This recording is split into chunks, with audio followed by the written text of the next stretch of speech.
Hello guys, പുതിയ വീഡിയോയിലേക്ക് എല്ലാവർക്കും സ്വാഗതം. ഇന്നത്തെ വീഡിയോ നമ്മൾ നോക്കാൻ പോകുന്നത് engineers India limited Navratna public sector company ഇപ്പോൾ ഒരു റിക്രൂട്ട്മെൻറ്റ് ഓപ്പൺ ആക്കിയിട്ടുണ്ട്. അതായത് മാനേജ്മെൻറ്റ് ട്രെയിനി 2025 എന്ന് പറയുന്നത്. ഇത് ഗേറ്റ് ഉള്ളവർക്കാണ് അപ്ലൈ ചെയ്യാൻ പറ്റുന്നത്. ഗേറ്റ് എക്സാം എഴുതി ക്വാളിഫൈ ചെയ്തവർക്കാണ് ഇത് അപ്ലൈ ചെയ്യാൻ പറ്റുന്നത്. സോ ഡീറ്റെയിൽ ആയിട്ട് നോക്കുവാണെങ്കിൽ ജോബ് പ്രൊഫൈൽ ഫസ്റ്റ് വന്നിരിക്കുന്നത് മാനേജ്മെൻറ്റ് ട്രെയിനി കൺസ്ട്രക്ഷൻ ആണ്. അത് പ്രോജക്റ്റ് സൈറ്റ് ഇന്ത്യയിൽ ആകാം അല്ലെങ്കിൽ എബ്രോഡ് ആകാം. പീരീഡ് ഓഫ് ട്രെയിനിങ് എന്ന് പറയുന്നത് 1 ഇയർ ആയിരിക്കും. അതേപോലെ തന്നെ സ്റ്റൈഫൻഡ് പേയബിൾ ആണ്. അത് 60,000 രൂപയാണ് സ്റ്റൈഫൻഡ് കിട്ടുന്നത്. അതോടൊപ്പം തന്നെ അക്കോമഡേഷനും ട്രാൻസ്പോർട്ട് അലവൻസും എല്ലാം ഉണ്ട്.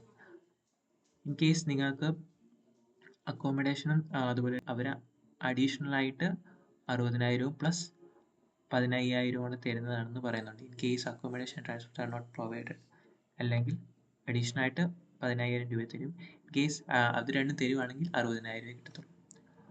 അതായത് 60,000 മുതൽ 1,80,000 വരെ ആയിരിക്കും സാലറി എന്ന് കൊടുത്തിരിക്കും. അല്ലാതുള്ള അലവൻസും അതുപോലെ തന്നെ ബെനിഫിറ്റ്സും എല്ലാം കിട്ടുന്നതായിരിക്കും.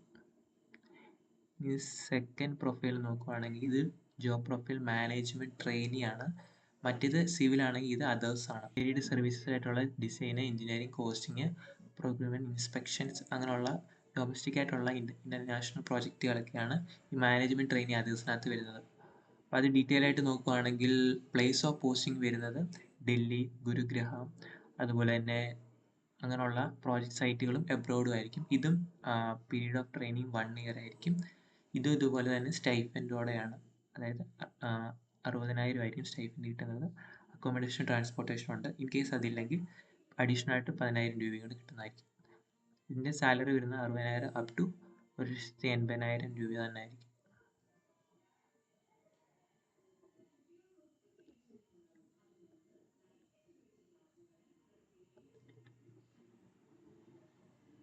അതായത് സെലക്ട് ചെയ്യുന്ന കാൻഡിഡേറ്റ് 1 ഇയർ വർക്ക് ചെയ്യുന്നത് ഈ പറയുന്ന ഹെഡ് ഓഫീസിൻ്റെ ബേസിസിലുള്ള പ്രോജക്റ്റ് ഓഫ് സൈറ്റിലൊക്കെ ആയിരിക്കും. അതായത് ന്യൂഡൽഹി, ഗുരുഗ്രാം ഓഫീസ്, അതുപോലെ ചെന്നൈ, വഡോദര, കൊൽക്കത്ത, മുംബൈ അങ്ങനെയുള്ള ഇന്ത്യയിലുള്ള സ്ഥലങ്ങളിലൊക്കെ ആയിരിക്കും നിങ്ങൾക്ക് പോസ്റ്റിംഗ് കിട്ടുന്നത്.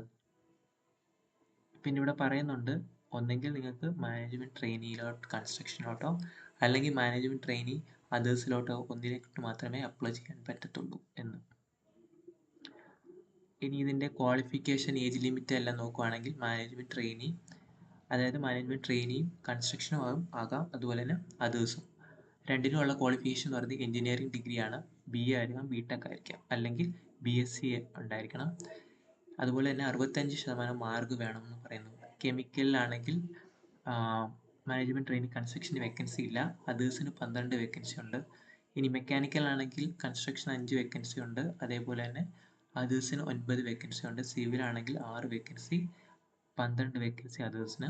ഇലക്ട്രിക്കൽ ആണെങ്കിൽ കൺസ്ട്രക്ഷൻ 1 വേക്കൻസി, അതേഴ്സിന് 7 വേക്കൻസിയാണ്. അതേപോലെ തന്നെ ഏജ് ലിമിറ്റ് നോക്കുവാണെങ്കിൽ 1/7/2025 വെച്ചാണ് ഏജ് ലിമിറ്റ് കണക്കാക്കുന്നത്. ജനറൽ കാറ്റഗറിക്കാണെങ്കിൽ 25 വയസ്സ് വരെ, OBCക്കാണെങ്കിൽ 28 വയസ്സ് വരെ, SC/STക്കാണെങ്കിൽ 30 വയസ്സ് വരെ, PWD 35 വയസ്സ് വരെ. സോ നമ്മുടെ ക്വാളിഫിക്കേഷൻ എന്ന് പറയുന്നത് BA, BTech അല്ലെങ്കിൽ BSc എഞ്ചിനീയറിംഗ് ആയിരിക്കണം. സോ അപ്പോൾ നിങ്ങളുടെ CGP, ഓരോ യൂണിവേഴ്സിറ്റിയുടെ CGP ഡിഫറൻസ് ആയിരിക്കും. അപ്പോൾ വേണം നിങ്ങൾ പെർസെൻറ്റേജ് അപ്ലോഡ് ചെയ്യണമെന്നാണ് ഇവർ പറയുന്നത്.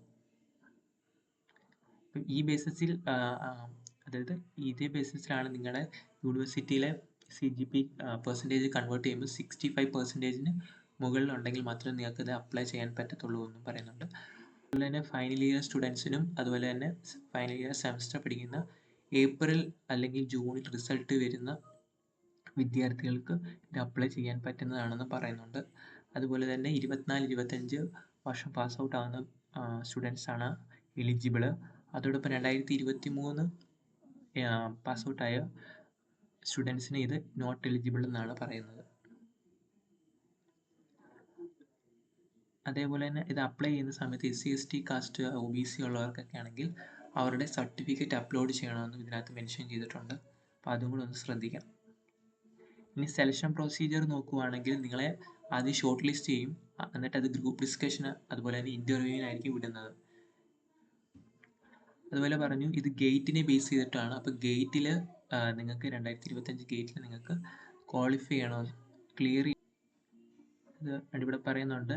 നിങ്ങൾ ഗ്രാജുവേറ്റ്സ് ആയിരിക്കണം. അതുപോലെ തന്നെ ഫൈനൽ ഇയർ സ്റ്റുഡൻ്റ് ആണെങ്കിൽ പോലും ഗേറ്റ് 2025 എക്സാം പാസ്സായിരിക്കണം, ക്ലിയർ ചെയ്തിരിക്കണം എന്ന് ഇവിടെ മെൻഷൻ ചെയ്തിട്ടുണ്ട്. അപ്പോൾ ക്ലിയർ ചെയ്തവർക്ക് മാത്രമേ ഇത് അപ്ലൈ ചെയ്യാൻ പറ്റത്തുള്ളൂ എന്നുണ്ട്. എന്നോട് പറയും ഷോർട്ട് ലിസ്റ്റ് ചെയ്ത കാൻഡിഡേറ്റ് ഗ്രൂപ്പ് ഡിസ്കഷനും ഇൻ്റർവ്യൂവിനും ഡൽഹിയിലായിരിക്കും അത് കണ്ടക്ട് ചെയ്യുന്നതെന്ന് നോക്കുക. പിന്നെ ഇതെങ്ങനെയാണ് അപ്ലൈ ചെയ്യുന്ന സ്റ്റെപ്സ് എല്ലാം തന്നെ ഇവിടെ മെൻഷൻ ചെയ്തിട്ടുണ്ട്. എന്തൊക്കെ കാര്യങ്ങളാണ് അപ്ലോഡ് ചെയ്യേണ്ടതെന്ന് നോക്കുവാണെങ്കിൽ, ഒരു പാസ്പോർട്ട് സൈസ് ഫോട്ടോ അപ്ലോഡ് ചെയ്യണം. JPG മാക്സിമം 75 KB ആയിരിക്കണം സൈസ്. പിന്നെ സിഗ്നേച്ചർ അപ്ലോഡ് ചെയ്യണം, മാക്സിമം 25 KB ആയിരിക്കണം സൈസ്. കാസ്റ്റ് സർട്ടിഫിക്കറ്റ്, അതായത് SC/ST OBC, അതുപോലെ തന്നെ നോൺ അപ്ലോഡ് ചെയ്യണം. SC/ST OBC ആളുകൾ JPG അത് 500 KB സൈസ് നിൽക്കണം എന്ന് പറയുന്നുണ്ട്. അതുപോലെ തന്നെ EWC കാൻഡിഡേറ്റ് ആണെങ്കിൽ അവരുടെയും സർട്ടിഫിക്കറ്റ് അപ്ലോഡ് ചെയ്യണം 500 KB നിന്നുകൊണ്ട്. അതുപോലെ തന്നെ നിങ്ങളുടെ യൂണിവേഴ്സിറ്റിയുടെ പെർസെൻറ്റേജ് കൺവേർഷൻ്റെ സർട്ടിഫിക്കറ്റ് അപ്ലോഡ് ചെയ്യണം. ഇൻ കേസ് നിങ്ങളുടെ യൂണിവേഴ്സിറ്റി സർട്ടിഫിക്കറ്റിനകത്ത് പെർസെൻറ്റേജിലാണ് കൺവേർട്ട് ചെയ്തിട്ടുണ്ടെങ്കിൽ അത് തന്നെ അപ്ലോഡ് ചെയ്താൽ മതി. ഇൻ കേസ് അങ്ങനെ കൺവേർട്ട് പെർസെൻറ്റേജിലല്ല യൂണിവേഴ്സിറ്റി സർട്ടിഫിക്കറ്റിൽ മാർക്ക് കിടക്കുന്നത്, CGPAയിലാണെങ്കിൽ നിങ്ങൾ അതിൻ്റെ കൺവേർഷൻ സർട്ടിഫിക്കറ്റ് അപ്ലോഡ് ചെയ്യണമെന്ന് പറയുന്നുണ്ട്.